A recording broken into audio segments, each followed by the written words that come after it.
The town may be kind of small, but these folks have big smiles and big hearts, and they know what it is to have simple fun down our way, where old-fashioned singing and homey gatherings make living mighty pleasant.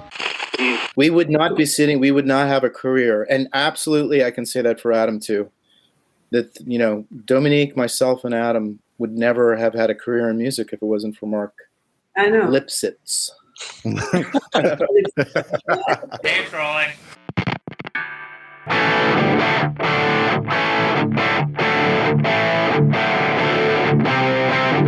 Welcome to Abandoned Albums, the documentary podcast where we take a closer look at some albums that may have been forgotten about over time, and some albums you might not even know existed. I'm your host, Keith R. Higgins, and joining me once again is Rob Janicki. Hey, Keith, how are you? I'm doing well, Rob. I'm doing well.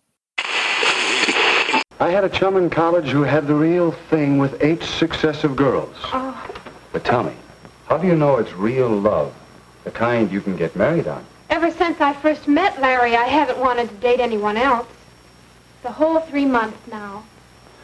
What do you talk about on your dates? Oh, movies and popular songs. Orchestras, dancing. And Larry's chosen profession, engineering? no, I don't like to hear about it. The band Ivy is one of those unique bands that could fall under the umbrella of a lot of different genres.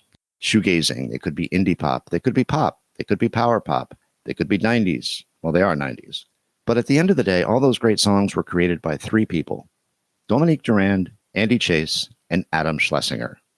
On this episode of Abandoned Albums, Dominique and Andy stopped by Thunder Love Studios to chat with us about their band Ivy, about their career, about their album Apartment Life, and of course about their friend Adam Schlesinger. So here's our conversation with Dominique and Andy. Well, thank you for taking the time to talk to us today. Ivy was a new band to me. Mark at Bar None had mentioned your name, and I'm like, all right, let me dig into this. And I was just amazed. I'm listening to it. I'm like, wow, this is really, really ethereal. I like the long pause and the triple choice of an adjective. What he's going to say. I want to go back to the beginning, Andy, when you met Adam. As folklore has it, you know, you placed an ad in the Village Voice for those of us that are old enough to remember the Village Voice. And what seems to translate to me through the records, as I've heard, is just this synergy between everybody. And I'm curious, you hear stories about creative people coming together and you just, they know automatically that something is magical is happening. Was that something that you encountered when you first met? And what did those first few years look like before you sort of grew into Ivy and went off and did your separate projects as well? Well, the era of the Village Voice ad, I think if you were encapsulating it and putting a title on it, it would be titled Friendship. Because I put an ad in the Village Voice looking to put a band together because I just learned how to play the guitar. And I was a singer and looking for, you know, putting the rest of a band together. I was looking for a drummer, but mostly another collaborator, hopefully on guitar or bass. So I put an ad in the Village Voice, and one of the first meetings, a stranger coming who had answered the Village Voice ad was a guy named Adam Schlesinger. And so I made my girlfriend at the time, who was just, you know, her aspirations were to be a journalist and a photographer. I put her name is Dominique, and I put her in our bedroom. And I said, I have an important business meeting. So, you know, we only had a tiny 1-bedroom apartment. So she was relegated to the bedroom. Adam came in, but he brought along his friend, Chris Collingwood, who many people know and some won't, but they eventually changed, you know, formed a band called Fountains of Wayne. So they come in, and I was a little taken aback because I was, you know, they said, well, we're starting a band. We're looking for a guitar player. And Chris is the singer. And I said, well, I'm trying to start a band. I'm the singer. So it didn't really work out, but there was an immediate connection. When Adam and Chris left, as soon as our front door closed, you know, Dominique, whose ear was pressed against our bedroom door the entire time, she opens the door. She's like, that guy's really cool. That guy, Adam, we should definitely try to, you know, be friends with him, even though it's not clearly working out for your band. And that's what happened. So we the 3 of us started hanging out. And those were sowing the seeds of what was to be a future Ivy. That's a great story. And Dominique, you wanted to be a journalist, a writer, and you end up being the front person for a band. Well, yeah. I mean, this is the music thing. This is a total accident. No, but I just arrived from Paris, and I was studying film, and I wanted to be like a documentary filmmaker. But I was really into photography, and so that I was doing that when I was in New York. When I met Andy, I was also learning English because I was barely speaking English. Okay.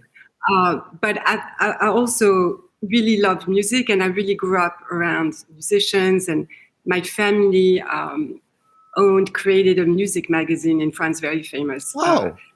Magazine called Les Inrecuptibles. It's like it's a very respected, it's like Rolling Stone. For us, it looks like Les Inrecuptibles. Okay. Important enough that when the Smiths broke up, the only interview Morrissey granted in the world with anyone was that magazine.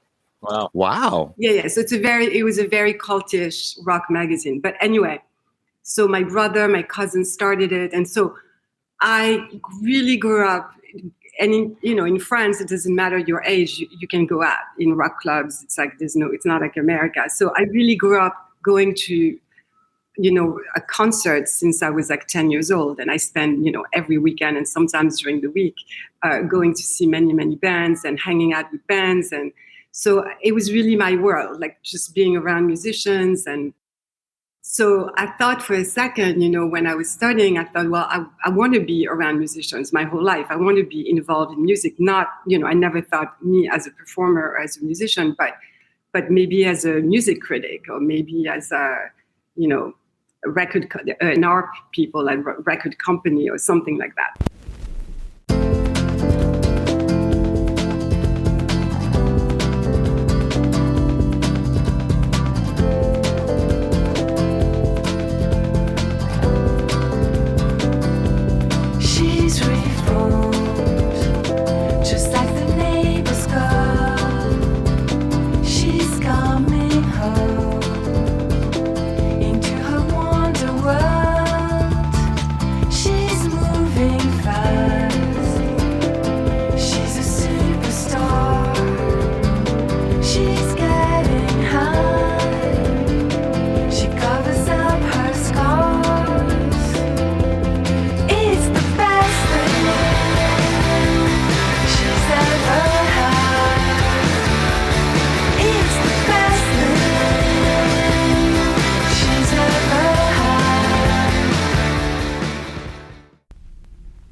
Now, what's interesting to me, Andy, is you said you just learned to play guitar. Now, either you're a prodigy, because I've tried to play guitar and I can't. I either lack the coordination or patience, probably a combination, probably more patience. But you just learned to play guitar. It's like, okay, I'm going to start a band.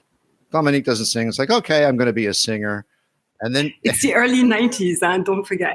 We were at the forefront of, I guess, what you would refer to as the shoegazing. The indie scene where you basically, shoegazers. And it literally was because, in our case, we were so humiliated that we were in front of an audience and barely able to play our instruments that we could not bear to look them in the eyes. So we're just staring down at our feet. But somehow people started shoegazing. Okay, well, there was a reason behind it. Dominique was staring at her feet because she was mortified to be singing in front of people. We all had our reasons.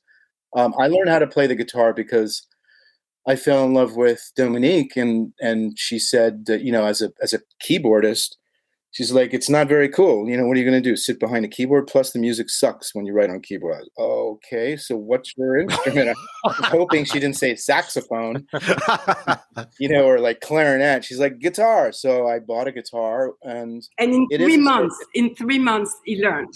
But the truth is, I never became a great guitar player. I just wanted to be good enough to write songs, write the things that were in my head. And frankly, Adam really came from that same philosophy. The only difference between him and he was a prodigy. He was exceptional at everything he played. Yeah. And I was only like good. But as a rhythm guitar player, I only needed to be good and solid. I was a drummer, so I had good timing.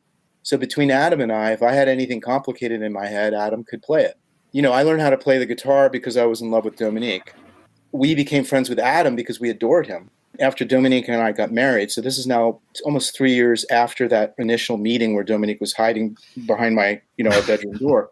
We had gotten married, and because all our friends were musicians and they played songs at our wedding, we felt compelled to also get up on stage and play something at our wedding. So I convinced Dominique to just sing, and shake a tambourine. Of course, after the wedding, everybody, mostly aunts and uncles and our parents, oh my God, you guys should start a band. It's incredible. You both sing together, all that stuff. Right. We didn't take it seriously, but we did think it would be cute to record those songs that we'd played in front of the audience at our wedding, to record them for posterity and give them out to our friends and family for like a Christmas present. So that's when I called Adam and I said, look, I'm getting my new wife that, remember when you met her, she was my girlfriend. Going to get her drunk, bring her in the studio, and we're going to have her sing a couple of songs. Literally, that's how it went. And at the time, I couldn't play bass, and I had ideas in my head that were more sophisticated than what I could play on the guitar. So he came down under the pretext of playing on this demo that I was doing with my new wife. But our sort of hidden agenda was simply just to hang out with him more because we both really liked him. So here's the end of the story. He's the one who heard her voice. He's really the one that pulled me aside and he said, I think she's got something. I really do. And I was like, that's cute. No, yeah. He's like, no, I think she has something. And I think we should take these demos and shop them to record companies. And when I finally got convinced and we floated the idea to Dominique, she was adamantly against it. I mean, she went kicking and screaming into this role as our lead singer. I mean, it was not easy. It took a year she did not go without a fight. What turned you around? What got you around the corner where you actually enjoyed it? Do you enjoy it? Yeah, exactly. That's another conversation. But I just didn't have a choice. It's actually a really funny story because when you think about the number of young people who their dream is to be in a band, right? And they tried very hard. And back then, today you can do it because you can do it on your own almost. But back then, all your dream was to get a record deal, and then, have that chance. And so when Andy and Adam had their own band and they were trying to get a record deal, but they kept getting a lot of rejection. And then we had this little demo with me singing and Adam and Andy. And then we got deals right away, like a record company in Europe. And then there was this. Which she didn't know about because she refused to let us send the demos to the labels. Yeah, I didn't know they were sending it, but they were sending it. And then the record company were coming back, well, we're not interested in that and that. But that the girls singing, yes.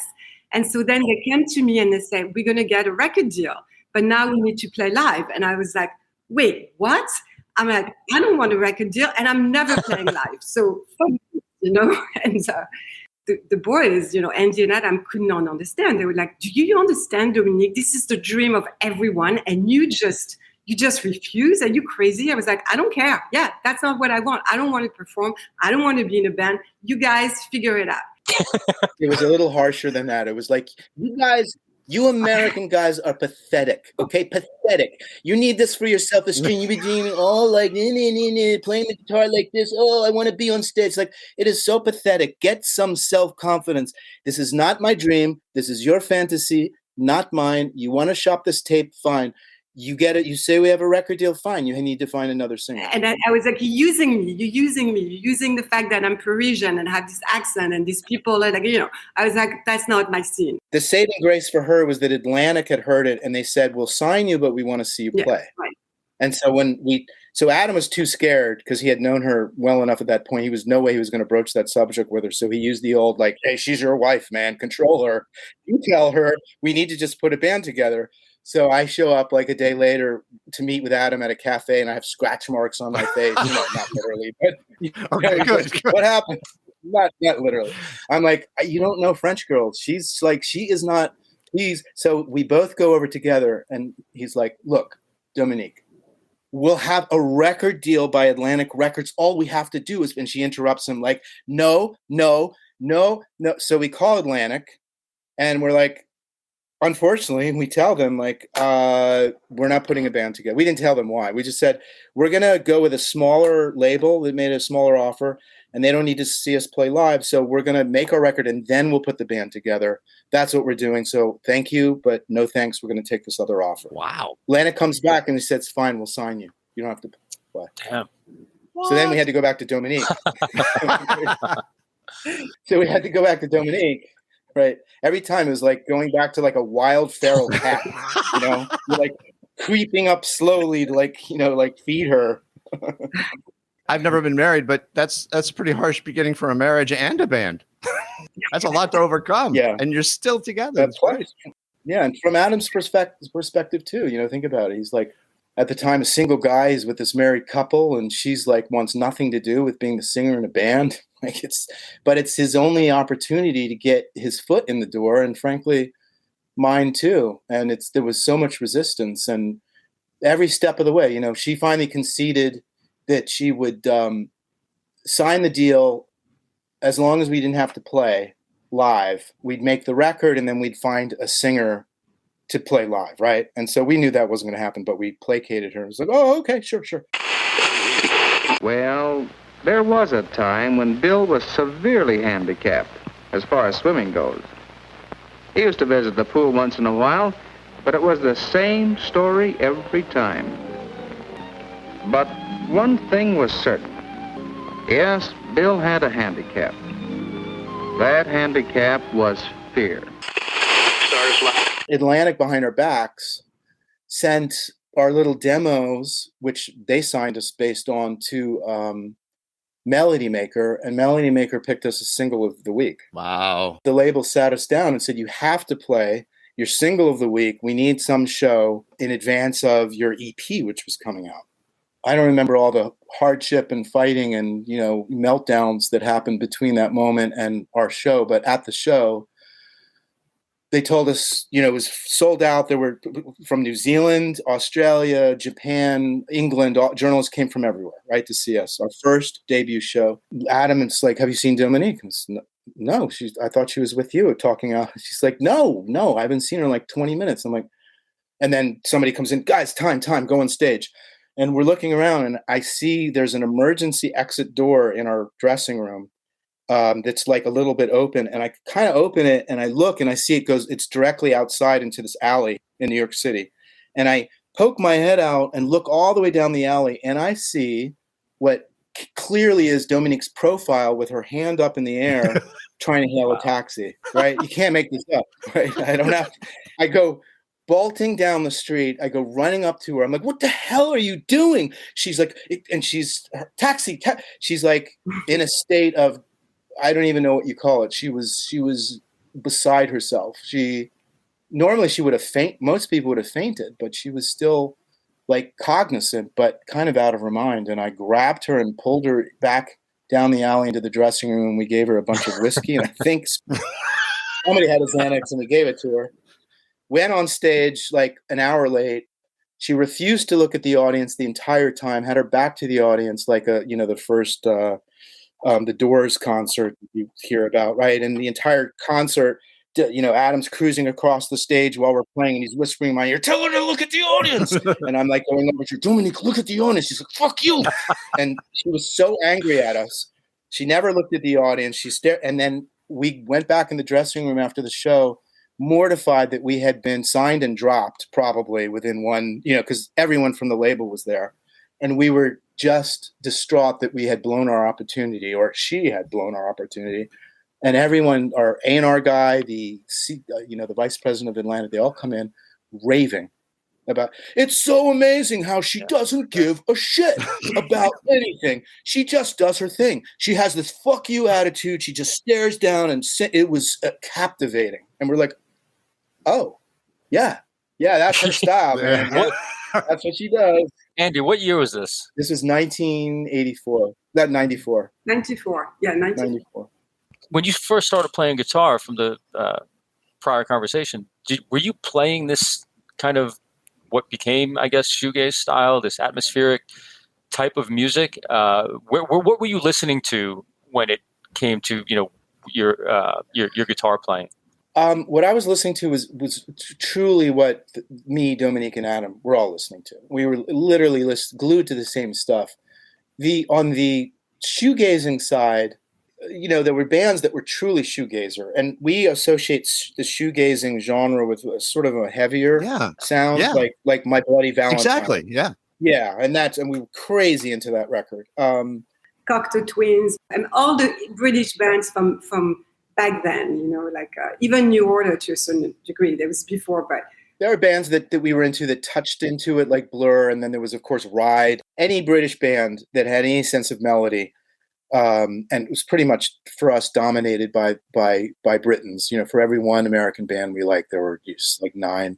But then on the other side, like we were also really into jangly stuff. Like the Go-Betweens, Prefab Sprouse, lots of bands actually from New Zealand and Australia, and we also really liked, more like poppy, jangly, very like the Smiths, obviously, where there's great chords, very melodic, but also really sad. We really also loved this kind of music. So it was kind of in between these two influences, and the three of us really strongly agreed on that. Like we really had the same taste in music, and that was important.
Yeah, we all had the same references. I think these subtle differences were, Adam was really a truly gifted and schooled musician. He also could lean much more mainstream, and I probably leaned the farthest left of center. And Dominique was sort of the glue that or the rubber band that like we were on each end, and she would pull us back into some middle. And that was really like, I think the yin and yang of what made things special, because without Adam, we would have been even more obscure. And without, I think, me, it would have been a little bit maybe more fluffy and mainstream. And so it was really truly the product of, I hear about Police, the band I was really into, and they clearly never did anything as interesting on their own as they did when the three of them. It was the alchemy of the three of those guys, right? Yeah. And I feel like that's really true with us. Everything that we've done outside of Ivy has its merits, but there's really something special about the chemistry that happened with the three of us together. Based on what you just said too, you can hear it. You need those elements, right? You want to be a little eccentric. You want to have that mainstream, person or accessibility. Yeah, because that's going to gain the most listeners, I guess. With Dominique's voice, this is the perfect voice for this kind of music. Even though you all had the same influences, you were still able to make your own sound. Can't we agree that capitalism is an economic system, a system for the production and distribution of things we need and want? I won't agree to that. Not until you say something about government, too. There has to be a legal basis for any economic system to operate. You had all these European influences or British influences. That didn't translate well in America. How did it translate well outside of America? As far as like commercial success, did you have more success outside of America?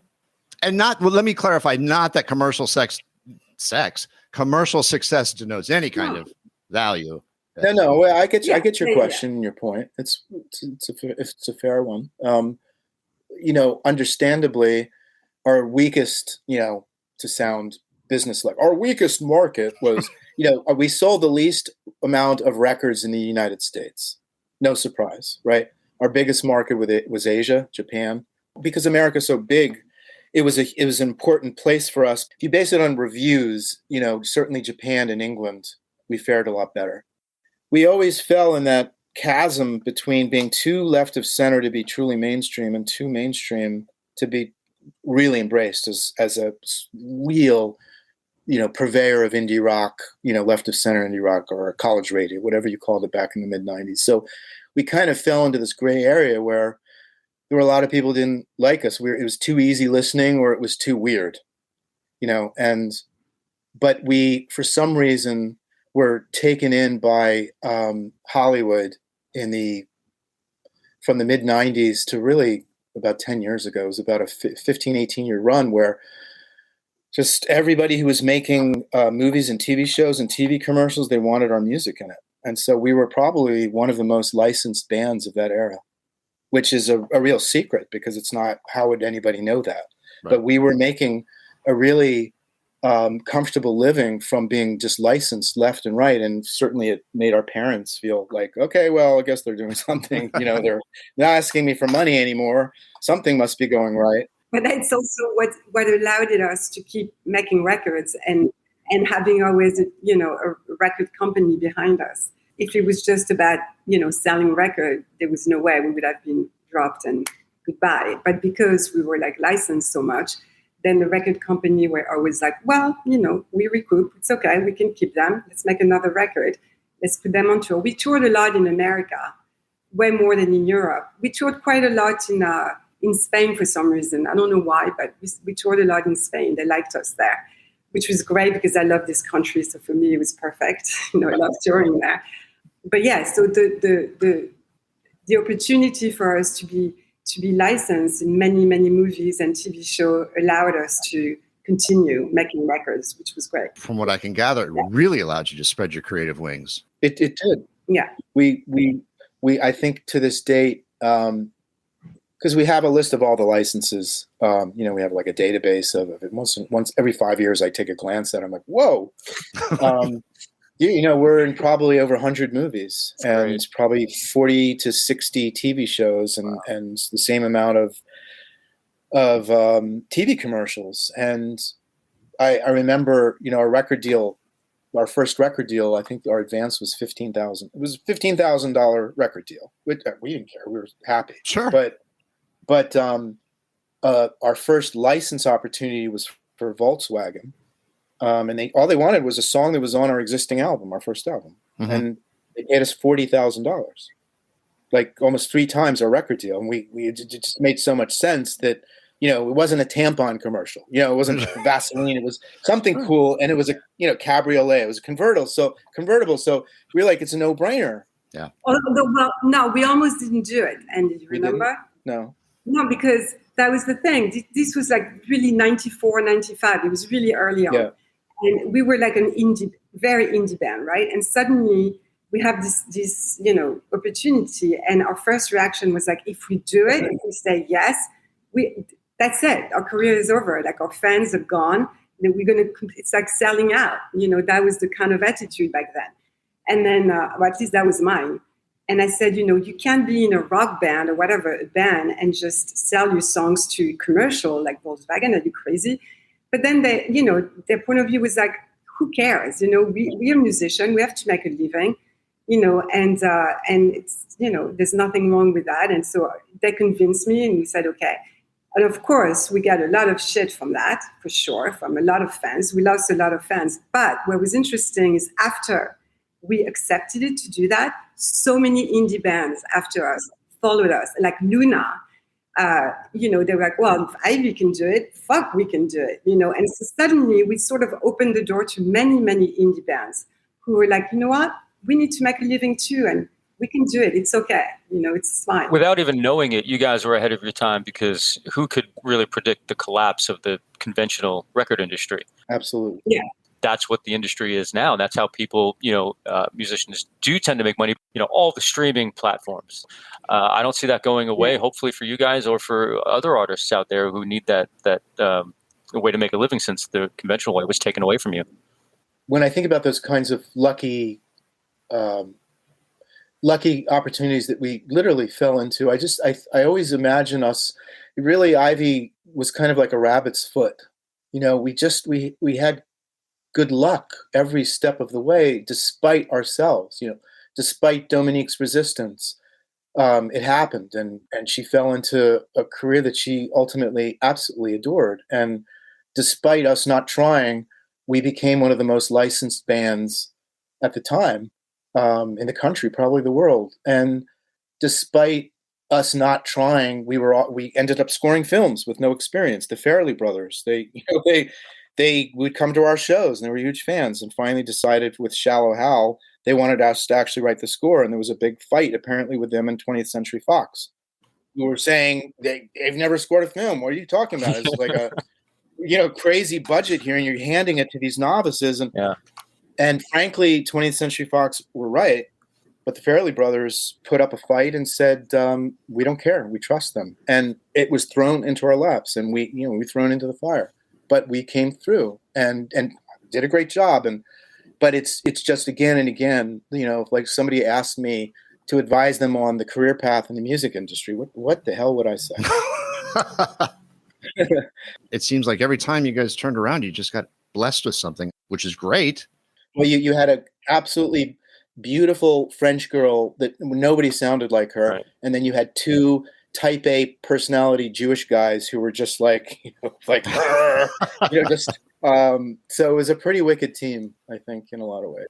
It sounds like your model, if you will, and I know it wasn't really created that way, but it's the ability to be open-minded, right?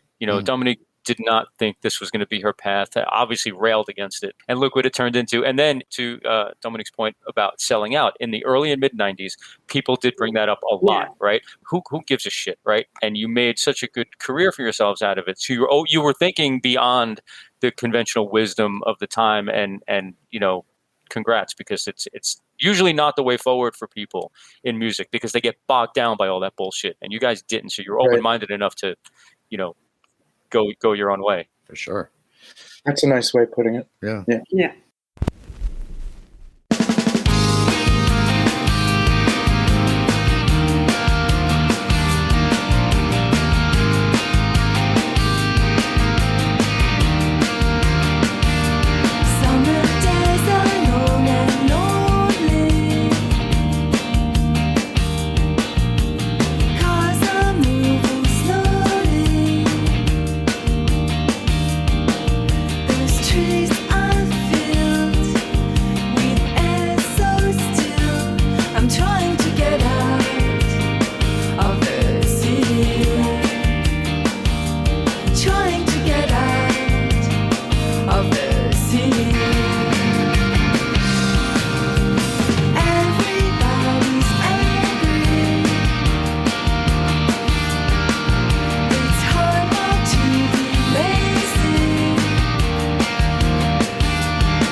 Apartment Life seems to keep having this resurgent life. It was released, and then Atlantic said no. It went to 550, and then it came out again later, and now it's coming out again. With Apartment Life, what happened is, yes, we released the record before, so it's like, well, what was the point to re-release it again, right? Well, except we were releasing in a vinyl. We never did a vinyl for Apartment Life, and so that's the first time. And a lot of our fans been asking for years, we would love to have that record on the vinyl. Like, when can we do it? And we're like, well, I don't know, never. And then what happened is, so going back to 2020, right? Adam dies, from COVID-19. And so he dies April 1st, 2020. And a week later, our record company, Network Records, calls us and said, we realize your deal just actually ended this week. It was 15 years that they had most of our catalog, and it was now over about a month after Adam passed away. Wow. Exactly. So this is all happening the same week. So suddenly they ask us, well, what do you want to do? Do you want to resign with us? And we're thinking, and we like mourning Adam, and so my feeling was like, well, if we're gonna do something with this back catalog and this record with Adam's passing, I want to go back to the roots. I want to go back to the person who discovered Ivy, which is Mark at Barnum, Mark Lipsticks. And you still call them lipsticks. I have to say, it's the cutest thing I've ever heard. And since we met him in the early to mid 90s, she, with her accent, she calls him Mark Lipsticks. Mark Lipsticks. That's fantastic. That's my way. That's my cute way to call him. So anyway, so I think I reached out to him and I said, what's going on with you? At that point, I don't think we have talked in 15 years. And I said, what's up with you? What's going on? And he's like, well, I'm working at Barnum Record, which for me is great because I'm a huge fan of that record. Always been. They signed the Phillies. They have so many bands that I love. And, it's a true New York indie label and independent. So I said, look, we would love, we're free now. Ivy's free. We have pretty much all of our records back except the last two. But, if you want, take us if you want to. And he was like, absolutely. So that's really what happened. And then the idea behind it was like to release, this record on vinyl. That was mostly like our ideas. And then to try to do something a little special for our fans, which was the idea of doing demos for Apartment Life. And so that became a huge, enormous job for us, and for Andy and I, because imagine going back to, all trying to find this old recording and even the artwork and everything, because that was done 25 years ago. The technology was very different. It was so intense to do that. And we had to find all our demo versions circa 1997 for Apartment Life. And we needed every one of them because we wanted to have the Apartment Life demos be in the exact same order as Apartment Life. So we needed every single song. And like she said, there were some that were on so many different formats over the years, and they weren't in one place. We had different storage, one in Rhode Island, one here at my parents' house in Martha's Vineyard, a bunch in our basement in New York City. It was a real treasure hunt. It was quite an ordeal, but yeah, now we have Apartment Life coming out on vinyl, and we have the Apartment Life's demo versions also. It sounds like it was an arduous task, but it also had to be emotional as well. Oh God. So many of this recording, especially when you start, recording, and so you hear, Adam's voice on it, cracking jokes, you hear him singing, you hear him talking. So we had all of that. It was so hard to listen. It was really hard. And we also discovered so many songs that we never released. Really? So many, ideas that were sort of left half finished. We have so many songs that we never released because, when you make a record, you record a lot, but then you only release maybe 15 or 16 of them. And so you have many left, And that's with a band with one primary songwriter. In Ivy's case, we had both Adam and I. So for every album, there was twice as much unused material as you would normally see in your typical band. So like she said, we ended up discovering, anywhere from 40 to 50. Is there a desire to go back and revisit those and release them, or is it just sort of that was a moment in time, we're done with it? Yeah, we don't know yet. Maybe because some of them are, I think, really great. Some of them are a lot better than most of the stuff that we did. We're like, why didn't we release that? She's like, I don't know. We can't remember why. I'm like, this is could be one of our best songs. She's like, it was kind of an eye-opening experience. Yeah. We wouldn't release anything that didn't have Adam on it. So, right. So a lot of these unfinished ideas, some of them are demos that I did, I presented and the band said no, or vice versa with Adam. So, but if you add up everything, it's probably 100. And I think we figured out that there's probably 40 to 50 with both Adam and I playing on it. So Wow. Trying to make sense of what our next step would be for that. Very cool. Two-part question. Did you tour behind Apartment Life? And also, did you get paired with anybody?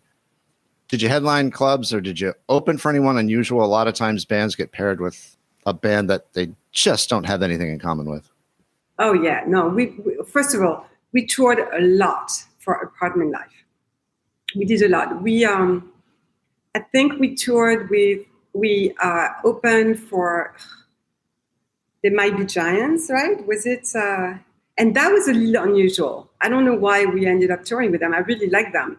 But musically, it just didn't really make a lot of sense. But actually, at the end, it worked out very well. Their fans actually really liked us, and we got along with the band. So it ended up being a nice experience. We also opened for Lloyd Cole. Yeah.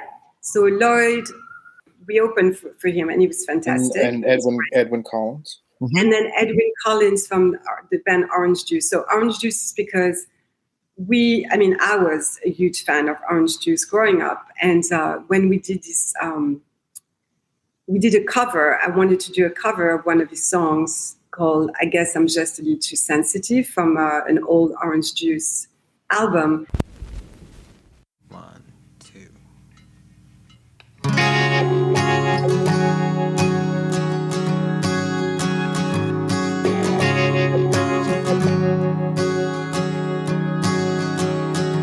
I used to do my utmost to suspend belief until the day hit me like a kick in the teeth.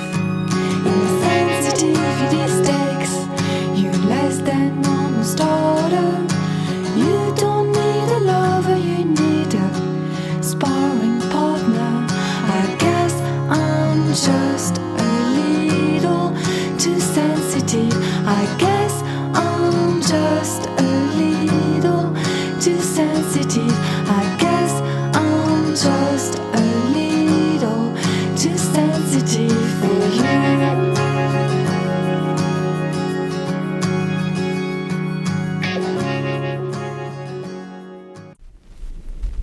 Edwin heard it, the cover, and he wrote us a very nice letter saying, I appreciate, that's a really great honor for me to. I remember exactly. Thank you for doing justice to my little ditty. Yeah. And he said to us, if I come to tour in New York, I would love to have you, play it, open for me. And then he came up with this solo record and a huge hit. He's got like a #1 hit. Yeah, A Girl Like on You. Commercial radio. Was it A Girl Like You? Something like that. I don't remember. But anyway. Girl Like You. Yeah. So we went and toured with him for, a long time. But he asked us. The charmed, from getting the band together, Dominique singing, being asked to write a movie score, having our songs placed, our touring opportunities. It just, not to sound like we didn't try, but really our big breakthroughs always came from somebody kind of handing us an opportunity. Yeah. Which we were grateful for, of course. But well, everybody creates their own opportunities, I think, right? You work hard, you put out and write great music. It's going to find the right people, I'd like to think so, yeah. Yeah. The timing is also really important. The timing and the connection, if we didn't do this cover from Edwin, from Orange Juice, that opportunity would have never happened. He would have never asked us to open for him. So it's all of these things that make sense. And there are opportunities we missed. Like we predated the YouTube era. We would have had YouTube been alive and kicking during our period, we would have been, probably a household name with the kind of exposure. But there was no such thing as YouTube. There's no Instagram. There was no Facebook. Yeah. Right. So despite the lack of social media in our culture, we achieved what we achieved. So, there's two ways of looking at the glass, half full or empty. Right. A friend of mine always likes to say, it's like it sounds like when you drop toast, it always landed butter side up. I like that. Meaning you pick it up and eat it, right? Exactly. Yeah. The 5-second rule. On Apartment Life, you worked with James Ehop, right? From Smashing Pumpkins. Right. So, and at the time, they were obviously they were huge because we're talking mid '90s, and they were at their height. Was he a friend, or did he? How did he happen to get involved? Directly, it was from Adam. Adam and James became friends. But it's more, to the larger point about Adam. I've seen throughout my life and my career, there really truly are people who are like magnets for opportunities and good things. And like, my dad once in a while we go gambling, he always won.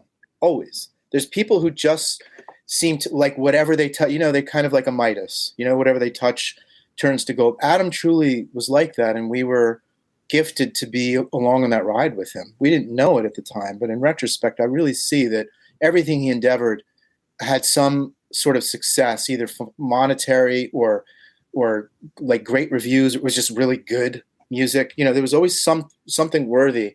He very rarely had any failures, and that was true of his friendships as well. And so he really was. I think Adam met James from Fountains of Wayne, because James was a fan of their first album, which had come out just before Apartment Life, Fountains of Wayne's first album. But as it turns out, getting to know James years later, he's a huge fan of indie pop. So he actually was a fan of Ivy, but didn't know us. Interesting. So Adam brought James into the studio one day when we were making Apartment Life, and that was the beginning of a friendship among all of us. I mean, ultimately, a few years later, Adam, me, and James went into business together and started a recording studio in New York City. So that period where James was collaborating with us on a record was the start of over almost 15 years of a friendship with him. What are you guys working on today? The Ivy catalog being reissued. Yeah. Are you singing, Dominique? Are you producing, Andy? You're writing, producing? What's going on with you guys now? Yeah, Andy and I have been working on some stuff together, which we don't know yet what it's going to be. We don't really know, but we just having fun. Good. And it's complicated because he lives in different places. We very rarely in the same place physically. So we it's been hard to find times. Like, that's why I'm flying right. I'm going to go to Martha's Vineyard so I can work with him a little bit for 2 weeks. And, but so that's, so between us, that's what we've been doing. Like Adam had Fountains of Wayne, I've had a band outside of Ivy called Camera 2. So I've been writing and working on songs for Camera 2 songs. Certainly what Dominique is touching on, the new material that we discovered, that it's new. I mean, it's hasn't been released. So we've been spending more and more time together going through those archives and going through all that unfinished material to see what we think, to take stock of what we have and think about whether we would ever release one more last new album by Ivy. And, obviously posthumously for Adam. And, we have 3 kids. Well, I'm sure that's... Yeah, it takes... I was just reading a really cute article from the... who sang Heartbreaker back in the 80s? Heartbreaker, love... Pat Benatar? Yeah. Yeah. She and her husband, he wrote all the songs. He was the guitar player in the band. They're still married. Yeah. They're still together 40 years later. They have grandchildren. Oh my God. It's really, and they're still doing music together, but they're balancing that with being parents and grandparents and having other hobbies. And, so to a lesser grandiose extreme, Dominique are kind of in the same position. We have 3 kids at different stages, and we're still making music together and even thinking about maybe something else with Ivy. And I've got Camera 2, and I produced an album by Tahiti 80, French band that I've been working with for 15 years, 2 years ago. So we're keeping busy in and out of music. I do want to comment on one thing, and it's the, I guess I'm going to pull it up. It's what you wrote. It's almost like your eulogy that you wrote. Oh, for Adam. For Adam. Yeah. And for Song for Adam. And I'm going to read it here, and I hope you don't mind, Andy. I just thought it was beautiful.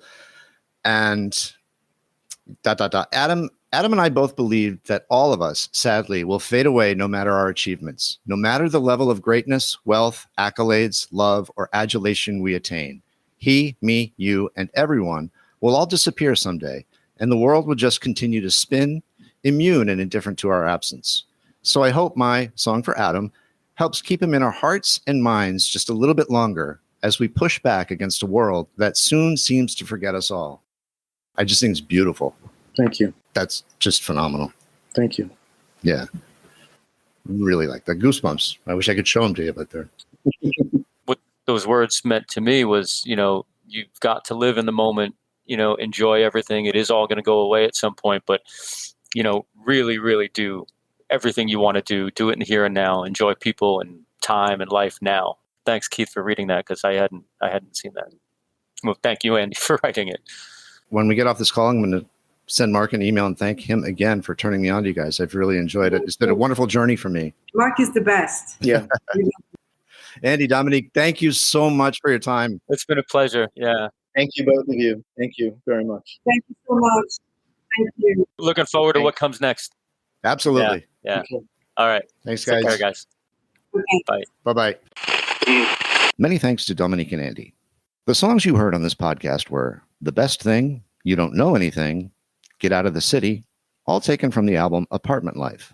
You also heard I Guess I'm Just a Little Too Sensitive, which is from their album Guest Room. Apartment Life and the entire Ivy catalog is available to stream wherever you stream your favorite music. Special thanks to Mark Lipsitz at Barn on Records. Please be sure to check out the episode notes. We'll have links there for all the stuff that you're probably scratching your head about now. Abandoned Albums was recorded at Thunder Love Studios. Produced and written by Keith R. Higgins and Rob Janicki. Engineered and mixed by Steve Beasley. Edited by A.J. Royce. Original music by Mike Pellegrino. If you like what you've heard, please be sure to subscribe and leave us a rating. It really does help. Thanks for listening.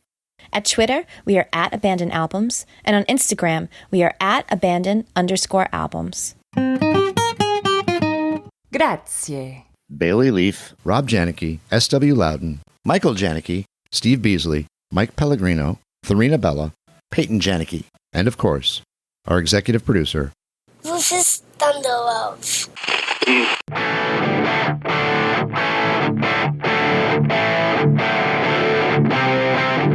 And now, until we meet again next time, I remain as always obediently yours.